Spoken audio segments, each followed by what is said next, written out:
നമസ്കാരം. എല്ലാ സജ്ജനങ്ങൾക്കും സന്ധ്യാദീപത്തിലേക്ക് സ്വാഗതം.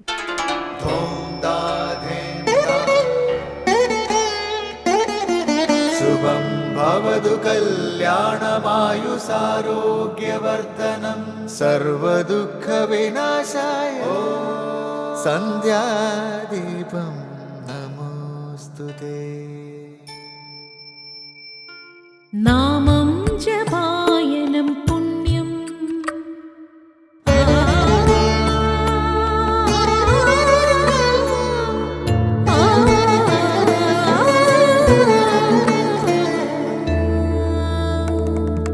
നാമം ജപായനം പുണ്യം നിരുപമദീപാങ്കുരം പോലെ സ്വരശ്രുതിലയവരമതുലം ദീവാങ്കണം മോക്ഷ സംഗീതസാരം നീളും വഴിത്താരയിൽ ജീവതാരം മന്ത്രാലാപം മായാവിൻ നിൻ പ്രസാദം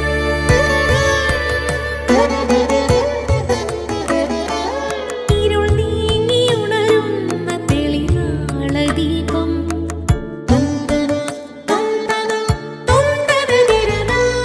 ഇരുൾ നീങ്ങിയുണരുന്ന തെളിനാളദീപം പ്രണവാമൃതം ചൊരിയുന്ന ദീപം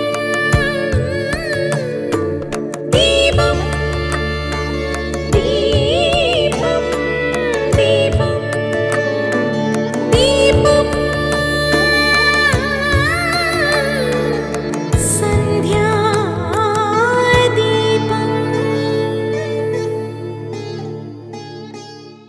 ഭാണ്ഡക്കെട്ടും തൂക്കി നടന്നു പോകുന്ന ഒരു സന്യാസിയോട് ഒരു കൂട്ടം യുവാക്കൾ ചോദിച്ചു, സ്വാമി, എന്താണ് സന്യാസം? അപ്പോൾ തന്നെ സന്യാസി ഭാണ്ഡം അവിടെ ഉപേക്ഷിച്ച് നടന്നുപോയി. ഇതുകണ്ട യുവാക്കൾ അദ്ദേഹത്തിൻ്റെ അടുത്തേക്ക് ഓടിച്ചെന്ന് ചോദ്യം വീണ്ടും ആവർത്തിച്ചു. അപ്പോൾ സന്യാസി പറഞ്ഞു, കണ്ടില്ലേ, ഞാൻ ഭാണ്ഡം ഉപേക്ഷിച്ചത്. ഞാൻ എന്നും എൻ്റേതെന്നുമുള്ളതിനെ ഉപേക്ഷിക്കലാണ് സന്യാസം. ഇത്രയും പറഞ്ഞിട്ട് സന്യാസി ഭാണ്ഡം വീണ്ടും തോളിലേറ്റി നടക്കാൻ തുടങ്ങി. പിറകെ പോയ യുവാക്കൾ വീണ്ടും ചോദിച്ചു, ഞാനെന്നും എൻ്റേതെന്നും ഉപേക്ഷിച്ച ശേഷം എന്താണ്? മഹാത്മാവ് പറഞ്ഞു, കണ്ടില്ലേ, ഞാൻ ഭാണ്ഡം വീണ്ടും തോളിലിട്ടത്. ഞാനെന്നും എൻ്റേതെന്നും ഉപേക്ഷിച്ച ശേഷം ലോകമാകുന്ന ഭാണ്ഡം ചുമലിലേറ്റുക. മറ്റുള്ളവരുടെ ദുഃഖങ്ങളും കഷ്ടപ്പാടുകളും തൻ്റേതുപോലെ കണ്ട് അവരെ സ്നേഹിക്കുകയും സേവിക്കുകയും ചെയ്യുക. അതാണ് യഥാർത്ഥ സന്യാസം. അപ്പോൾ ലോകത്തിൻ്റെ ഭാണ്ഡത്തിന് ഭാരമുണ്ടാകില്ല. സ്നേഹമുള്ളിടത്ത് ഭാരം അനുഭവപ്പെടുകയുമില്ല. കുഞ്ഞിനെ നോക്കുന്നത് ആയയ്ക്ക് ആയാസമുള്ളതായി തോന്നാമെങ്കിലും ഒരമ്മയ്ക്ക് അതൊരാനന്ദമാണ്. തുടർന്ന് ശ്രീ കാവാലം ശ്രീകുമാർ മനീഷ പഞ്ചകം ആലപിക്കുന്നത് കേൾക്കാം.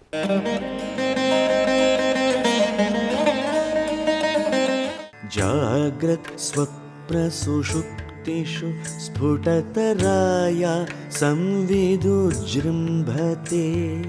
യാ ബ്രഹ്മാദിപിപീലികാന്തതനുഷു പ്രോത ജഗത്സാക്ഷിണീ സൈവാഹം ന ച ദൃശ്യവസ്ത്വിതി ദൃഢ പ്രജ്ഞാപി യസ്യാസ്തി ചേത് ചണ്ഡാലോസ്തു സതു ദ്വിജോസ്തു ഗുരുരിത്യേഷാ മനീഷാ മമ. ജാഗ്രത് സ്വപ്ന സുഷുപ്തിഷു സ്ഫുടതരായ സംവിദുജൃംഭത്തെ യാ ബ്രഹ്മാദിപിപീലികാന്തതനുഷു പ്രോത ജഗത്സാക്ഷിണീ സൈവാഹം ന ച ദൃശ്യവസ്ത്വിതി ദൃഢ പ്രജ്ഞാപി യസ്യാസ്തി ചേത് ചണ്ഡാലോസ്തു സതു ദ്വിജോസ്തു ഗുരുരിത്യേഷാ മനീഷാ മമ. ഇനി ശങ്കര സ്തോത്രാമൃതം. ജാഗ്രത്, സ്വപ്ന, സുഷുപ്തികളാണ് അവസ്ഥാത്രയം. നാം ദിവസവും കറങ്ങിക്കൊണ്ടിരിക്കുന്ന 3 അവസ്ഥകളിലൂടെ കടന്നു പോകുന്നു. ഈ 3 അവസ്ഥകളുടെയും വിവേചനത്തിലൂടെ അവസ്ഥയ്ക്കപ്പുറമുള്ള തത്വത്തെ മനസ്സിലാക്കാം. ഇന്ദ്രിയങ്ങളെ കൊണ്ട് വിഷയങ്ങളെ അറിയുന്ന അവസ്ഥയാണ് ജാഗ്രതാവസ്ഥ. ശ്രീ ശങ്കരാചാര്യ രചിച്ച മനീഷ പഞ്ചകത്തിലെ ഈ സന്ദർഭമാണ് ഇന്ന് ശങ്കര സ്തോത്രാമൃതത്തിൽ സ്വാമി ചിദാനന്ദപുരി വ്യാഖ്യാനിക്കുന്നത്.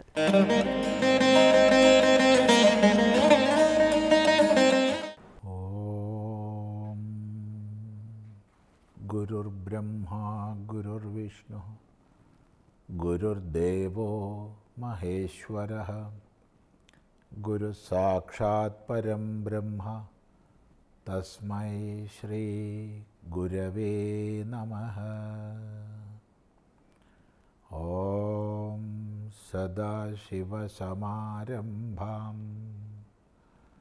ശങ്കരാചാര്യമധ്യമാം അസ്മദാചാര്യപര്യന്താം വന്ദേ ഗുരുപരമ്പരാം.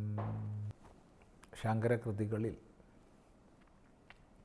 മനീഷാ പഞ്ചകമാണ് നമ്മൾ ശ്രദ്ധിക്കുന്നത്. മനീഷയുടെ പഞ്ചകമാണ്. പഞ്ചകം 5 ചേർന്ന ശ്ലോകം, 5 ശ്ലോകങ്ങൾ ചേർന്ന കൃതി. മനീഷ നിശ്ചയാത്മികയായ ബുദ്ധിയാണ്. മനസ്സിനെ പൂർണ്ണമായി നിയന്ത്രിച്ചിട്ടുള്ള, മനസ്സിൻ്റെ തലത്തെ അതിക്രമിച്ചിട്ടുള്ള നിശ്ചയബുദ്ധി. തൻ്റെ നിശ്ചയബുദ്ധിയെ പ്രഖ്യാപിക്കുന്ന 5 ശ്ലോകങ്ങളാണ്. എന്താണ് നിശ്ചയബുദ്ധി? നമുക്ക് ശ്രദ്ധിക്കാം ക്രമമായി. ജാഗ്രത് സ്വപ്ന സുഷുപ്തിഷു സ്ഫുടതരായാ സംവിദുജൃംഭവേ യാ ബ്രഹ്മാദിപിപീലികാന്തതനുഷു പ്രോതാ ജഗത്സാക്ഷിണി സൈവാഹം ന ച ദൃശ്യവസ്തുതി ദൃഢപ്രജ്ഞാപി യസ്യാസ്തി ചേത് ചണ്ഡാലോസ്തു സദുദ്വിജോസ്തു ഗുരുരിത്യേഷാ മനീഷാ മമ. ജാഗ്രസ്വപ്ന സുഷുപ്തിഷു സ്ഫുടതരാ യാ സംവിദുജൃംഭതേ യാ ബ്രഹ്മാദിപിപീലികാന്തതനുഷു പ്രോതാ ജഗത്സാക്ഷിണി സൈവാഹം ന ച ദൃശ്യവസ്തു ഇതി ദൃഢപ്രജ്ഞാപി യസ്യാസ്തി ചേത് ചണ്ഡാലോസ്തു സതുദ്വിജോസ്തു ഗുരുരിത്യേഷാ മനീഷാ മമ. ഇത്യേഷാ മനീഷാ മമ. ഇതാകുന്നു എൻ്റെ മനീഷ, ഇതാകുന്നു എൻ്റെ നിശ്ചിതമായ ബുദ്ധി, എൻ്റെ സംശയരഹിതമായ നിശ്ചയം ഇതാണ്. എന്താണ് നിശ്ചയം? ചണ്ഡാലോസ്തു ദ്വിജോസ്തു സഹ ഗുരുഹു ഇത്യേഷാ മമ മനീഷ. അയാൾ ചണ്ഡാളനാകട്ടെ, അയാൾ ദ്വിജനാകട്ടെ, അയാൾ ഗുരുവാണ്. ഇതാണ് എൻ്റെ മനീഷ. ആരെ സംബന്ധിച്ചാണ് പറയുന്നത്? നോക്കൂ. ജാഗ്രസ്വപ്ന സുഷുപ്തിഷു സ്ഫുടതരാ യാ സംവിദുജൃംഭതേ. യാതൊരു സംവിത്താണോ ജാഗ്രസ്വപ്ന സുഷുപ്തികളിൽ സ്ഫുടതരമായി വികസിതമാകുന്നത്, പ്രകാശിക്കുന്നത്, ശോഭിക്കുന്നത്. യാ ബ്രഹ്മാദി പിപീലികാന്തതനുഷു പ്രോത.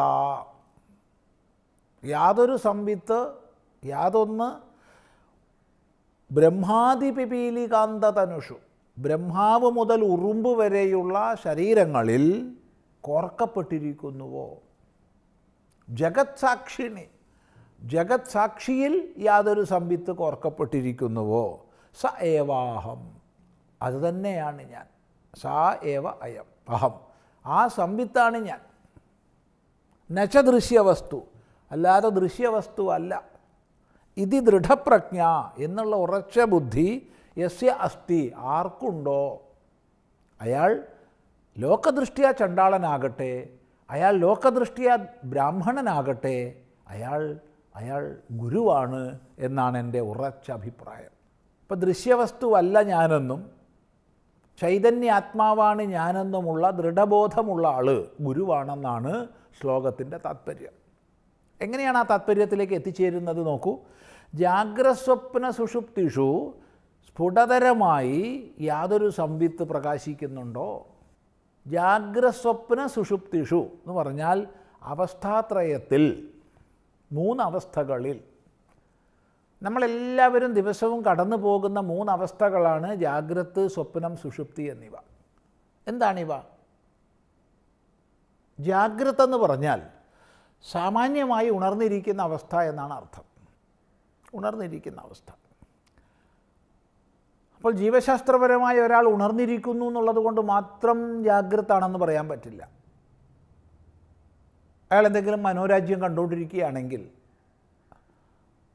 ശരീരസംബന്ധമായി ഉണർന്നിരിക്കുന്നു എന്ന് പറയാമെങ്കിലും അത് ജാഗ്രത അല്ല. അപ്പോൾ ജാഗ്രതത്തിന് ലക്ഷണമുണ്ട്. എന്താണ് ജാഗ്രതത്തിൻ്റെ ലക്ഷണം? ജാഗ്രതത്തിൻ്റെ ലക്ഷണം ഇന്ദ്രിയൈഹി അർത്ഥോപലബ്ധി ജാഗരിതം എന്നാണ്. ഇന്ദ്രിയങ്ങളെ കൊണ്ട് അതത് വിഷയത്തെ ഉപലഭിക്കുന്ന അറിയുന്ന അവസ്ഥയാണ് ജാഗ്രത അവസ്ഥ.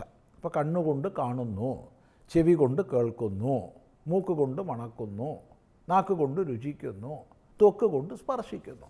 ഇങ്ങനെ ഇന്ദ്രിയങ്ങളെ കൊണ്ട് അതത് വിഷയത്തെ അറിയുന്ന അവസ്ഥയ്ക്കാണ് നമ്മൾ ജാഗ്രത അവസ്ഥ എന്ന് പറയുക. പ്രത്യേകം ശ്രദ്ധിക്കേണ്ടതാണ്. അങ്ങനെ ജാഗ്രതയിൽ നമ്മൾ ഇന്ദ്രിയങ്ങളെ കൊണ്ട് അറിഞ്ഞങ്ങനെ ജീവിച്ചു. ജാഗ്രതയിൽ പ്രവർത്തിച്ച ഇന്ദ്രിയങ്ങൾ, കരണങ്ങളൊക്കെ പതുക്കെ പതുക്കെ ക്ഷീണിച്ച് വിശ്രമിക്കാൻ പോയി. അങ്ങനെ കരണങ്ങൾ വിശ്രമിക്കുന്ന സമയത്ത് കരണേഷു ഉപസംഹൃതേഷു, കരണങ്ങൾ പിന്തിരിയുന്ന സമയത്ത് ജാഗ്രത സംസ്കാരജ, ജാഗ്രത്തിൻ്റെ സംസ്കാരത്തിൽ നിന്നുണ്ടാകുന്ന സവിഷയ പ്രത്യയ, വിഷയത്തോടൊത്ത പ്രത്യയമാണ് സ്വപ്നം എന്ന് പറയപ്പെടുന്നത്. ഇപ്പം എന്താണ് സ്വപ്നം? സ്വപ്നം ബാഹ്യകരണങ്ങളാകുന്ന ഇന്ദ്രിയങ്ങളെല്ലാം പിന്തിരിയുന്ന സമയത്ത് ജാഗ്രത്തിലെ സംസ്കാരത്തിനനുസരിച്ച് അന്തഃകരണത്തിലുണ്ടാകുന്ന വൃത്തികൾക്കാണ് സ്വപ്നം എന്ന് പറയുക. അത് വിഷയത്തോടൊത്തതാണ്. സവിഷയ പ്രത്യയ, സവിഷയമായ പ്രത്യയമാണ് സ്വപ്നം. ഇവിടെ സ്വപ്നത്തിൻ്റെ ഒന്നാമത്തെ വിശേഷമായ ലക്ഷണം തന്നെ ജാഗ്രത സംസ്കാരജ എന്നുള്ളതാണ്. ജാഗ്രത്തിലെ സംസ്കാരത്തിനനുസരിച്ചുള്ളതാണ് സ്വപ്നം. ഒന്നുകൂടി വ്യക്തമാക്കിയാൽ, ജാഗ്രതത്തിൽ ഇന്ന് വരെ കണ്ണ് കണ്ടിട്ടില്ലാത്ത ഒരാൾ സ്വപ്നം കാണില്ല. സ്വപ്നം കേൾക്കും, സ്വപ്നത്തിൽ മണക്കും, സ്വപ്നത്തിൽ രുചിക്കും, സ്വപ്നത്തിൽ സ്പർശിക്കും, പക്ഷെ കാണില്ല അയാൾ. ഇന്ന് വരെ ചെവി കേട്ടിട്ടില്ലാത്ത ഒരാൾ സ്വപ്നം കാണും, രുചിക്കും, മണക്കും, സ്പർശിക്കും, പക്ഷെ സ്വപ്നത്തിലേക്ക് കേൾവി ഉണ്ടാവില്ല. അപ്പോൾ ഏത് ഇന്ദ്രിയത്തിൻ്റെ അത്യന്തമായ അഭാവം ജാഗ്രതത്തിലുണ്ടോ സ്വപ്നം അതിനെ സംബന്ധിച്ചുണ്ടാവില്ല. അതിൽ നിന്ന് എന്ത് മനസ്സിലാക്കാം? ജാഗ്രത സംസ്കാരത്തിനനുസരിച്ചാണ് സ്വപ്നം എന്ന് മനസ്സിലാക്കാം. അതിന് വിഷയത്തോടൊത്തിട്ടാണ് സ്വപ്നം വരുന്നത്. ശബ്ദസ്പർശ രൂപരസഗന്ധങ്ങൾ സ്വപ്നത്തിലുണ്ട്. കേവലം പ്രത്യയമാണ്, പ്രതീതി മാത്രമാണ്, ആ അവസ്ഥയിൽ മാത്രമുള്ളതാണ്. അതാണ് സ്വപ്നം. ഇങ്ങനെ ജാഗ്രത, സ്വപ്നം എന്നിവയെ നിരൂപണം ചെയ്തു. തുടർന്ന് നമുക്ക് അടുത്ത പ്രാവശ്യം ശ്രദ്ധിക്കാം.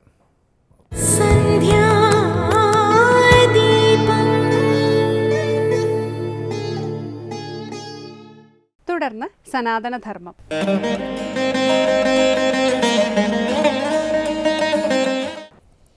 ഓം അമൃതേശ്വരിയൈ നമഃ. ഇന്നത്തെ കാലത്ത് വിദ്യാഭ്യാസം വളരെ അധികം ചർച്ച ചെയ്യപ്പെടുന്നൊരു വിഷയമാണ്. നിരക്ഷരരെയും സാക്ഷരരെയും ഒക്കെ നമ്മൾ നമ്മുടെ ചർച്ചകളിൽ എപ്പോഴും കൊണ്ടുവരാറുണ്ട്. നിരക്ഷരത ഇല്ലാതാക്കുവാനും സാക്ഷരത വർദ്ധിപ്പിക്കുവാനുമൊക്കെയാണ് നമ്മുടെ സമൂഹത്തിൻ്റെ ഭരണകർത്താക്കളുടെ എല്ലാം പ്രഖ്യാപിത ലക്ഷ്യം. അഭ്യസ്തവിദ്യരുടെ കൂടുകയും അനഭ്യസ്തവിദ്യർ കുറയുകയും ചെയ്യണമെന്നെല്ലാം നമ്മൾ ആഗ്രഹിക്കുന്നുണ്ട്. വളരെ നല്ല ഉദ്ദേശങ്ങളാണത്. പക്ഷെ നമ്മുടെ സംസ്കാരത്തിൽ കേവലം പഠനം കൊണ്ട് ഒരാൾ വിദ്വാനായി അല്ലെങ്കിൽ വിദ്യാസമ്പന്നനായി എന്ന് കണക്കാക്കാറില്ല. കുറേ വിദ്യാഭ്യാസം ഏതെങ്കിലും ഒരു അധ്യാപകൻ്റെ അടുത്ത് നിന്ന് അല്ലെങ്കിൽ ഒരു ആചാര്യൻ്റെ അടുത്ത് നിന്ന് സമ്പാദിച്ചത് കൊണ്ട് മാത്രം ഒരാൾ വിദ്യാസമ്പന്നനായി എന്ന് പഴയ മാനദണ്ഡങ്ങൾ അനുസരിച്ച് പറയാൻ പറ്റുകയില്ല. യഥാർത്ഥത്തിൽ ഒരാൾ വിദ്വാനാവണമെങ്കിൽ പഠനത്തോടൊപ്പം അയാൾക്ക് വേറെ എന്തെല്ലാം വേണം എന്നതിനെക്കുറിച്ച് വളരെ രസകരമായ ഒരു ആചാര്യവചനമുണ്ട്. ഒരു ശ്ലോക രൂപത്തിലുള്ള ആചാര്യവചനമാണത്. അതെന്താണെന്ന് വെച്ചാൽ, സത്യം തപോ ജ്ഞാനം അഹിംസതാം ച വിദ്വത് പ്രണാമം ച സുശീലതാം ച ഏതാനി യോ ധാരയതേ സ വിദ്വാൻ ന കേവലം യ പഠതേ സ വിദ്വാൻ. ഇതാണ് ആ ഉപദേശം. കേവലം യഹ പഠതേ ന സ വിദ്വാൻ, വെറുതെ പഠിച്ചു എന്നുള്ളത് കൊണ്ട് ഒരാൾ വിദ്വാനാവുകയില്ല. പിന്നെയോ ചില പ്രത്യേക വിശേഷതകൾ ഒരാൾ തൻ്റെ ജീവിതത്തിൽ നിലനിർത്തിയാൽ മാത്രമേ അയാളെ വിദ്വാനായിട്ട് കൂട്ടൂ. ഏതാനിയോ ധാരയതേ സ വിദ്വാൻ. പഠനത്തോടൊപ്പം ഈ മേൽപ്പറഞ്ഞ ചില ഗുണങ്ങൾ കൂടി ജീവിതത്തിൽ നിലനിർത്തിയാലേ ഒരാളെ ശരിയായ വിദ്യാസമ്പന്നനായി നമ്മുടെ ആധികാരികമായ ആചാര്യന്മാർ അംഗീകരിക്കും. എന്തെല്ലാമാണ് ആ ഗുണങ്ങളെന്ന് ചോദിച്ചാൽ, ഇവിടെ പറഞ്ഞതനുസരിച്ച് സത്യം, തപസ്, ജ്ഞാനം, അഹിംസ, വിദ്വാൻമാരെ ആചാര്യന്മാരെ പ്രണമിക്കുവാനുള്ള മനസ്സ്, വിദ്വത് പ്രണാമം, സുശീലത, നല്ല സ്വഭാവം, ഇത്രയും ചേർന്ന് കഴിഞ്ഞാൽ മാത്രമേ എത്ര പഠിപ്പുള്ള ഒരാളെയും വിദ്വാനായിട്ട് കൂട്ടുകയുള്ളൂ. ഇപ്പോൾ നമ്മളുടെ ഇത് ഓരോന്നും എടുത്ത് വേണമെങ്കിൽ നമുക്ക് ചർച്ച ചെയ്യാം. പക്ഷേ ഇത് വ്യക്തമാണ്. ഇതിലെ ചില ഗുണങ്ങളെടുത്ത് നമുക്കൊന്ന് നോക്കാം. ഒന്നാമത് സത്യം എന്ന് പറഞ്ഞു. നമ്മൾ മഹാഭാരതം കഥയിലേക്ക് പോവുക. അവിടെ അർജുനനുമുണ്ട് കർണനുമുണ്ട്. ആയുധവിദ്യ അഭ്യസിച്ചതിൻ്റെ കാര്യത്തിൽ ആരാണ് മുന്നിൽ എന്ന് ചോദിച്ചാൽ നമുക്ക് ചിലപ്പോൾ കർണനെ ആയിരിക്കും മുന്നിൽ നിർത്തേണ്ടി വരിക.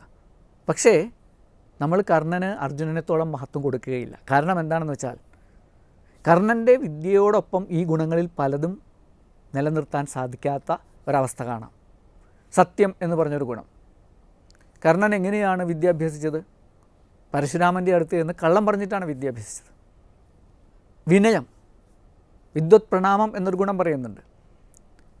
ഈ കർണന് തൻ്റെ വിദ്യയിൽ അഹങ്കാരമായിരുന്നു. തന്നെക്കാളും ഈ ആയുധവിദ്യയിൽ കേമന്മാരായ ഭീഷ്മരെയും ദ്രോണരെയും ഒന്നും അംഗീകരിച്ച് അവരുടെ മുമ്പിൽ തലകുനിക്കാനുള്ള മനസ്സ് കർണനുണ്ടായിരുന്നില്ല. അപ്പോൾ ഇങ്ങനെയുള്ള ചില ഗുണങ്ങൾ കൂടി നമ്മുടെ ഉള്ളിലുണ്ടെങ്കിലേ നമ്മളെ ശരിയായ ഒരു വിദ്വാനായി കണക്കാക്കുകയുള്ളൂ. തപസ്, ജീവിതത്തിൽ സുഖഭോഗങ്ങൾക്ക് പിന്നാലെ പോകാതെ ത്യാഗപൂർണമായ, കുറച്ചൊക്കെ ക്ലേശപൂർണമായ ഒരു ജീവിതം നയിക്കുവാനും കൂടി ഒരു വ്യക്തി തയ്യാറായാലേ അയാളെ ശരിയായ വിദ്വാനായി കൂട്ടുകയുള്ളൂ.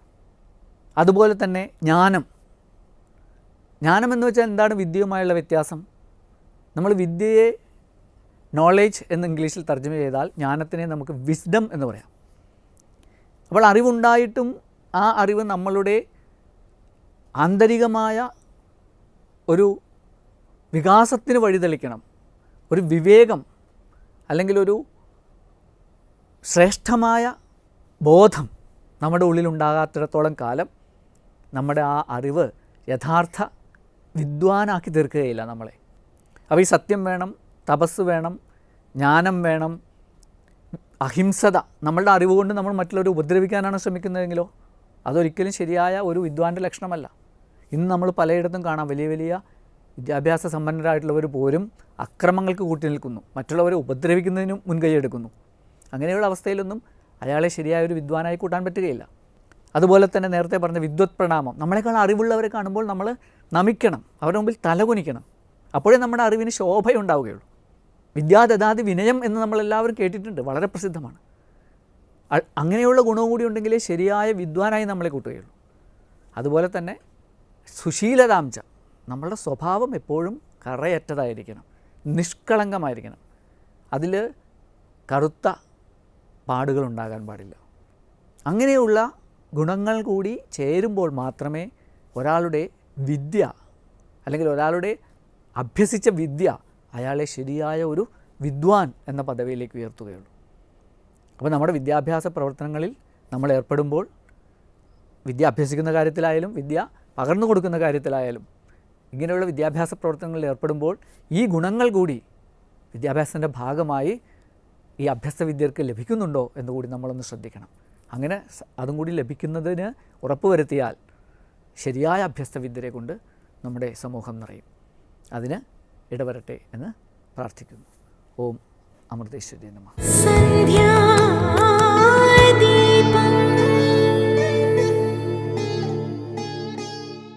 അടുത്തതായി ദീപാരാധനയാണ്. ക്ഷേത്ര സന്നിധിയിലെത്തി മംഗളാരതി തൊഴുത് ഇന്നത്തേക്ക് മടങ്ങാം. എല്ലാവർക്കും നമസ്കാരം.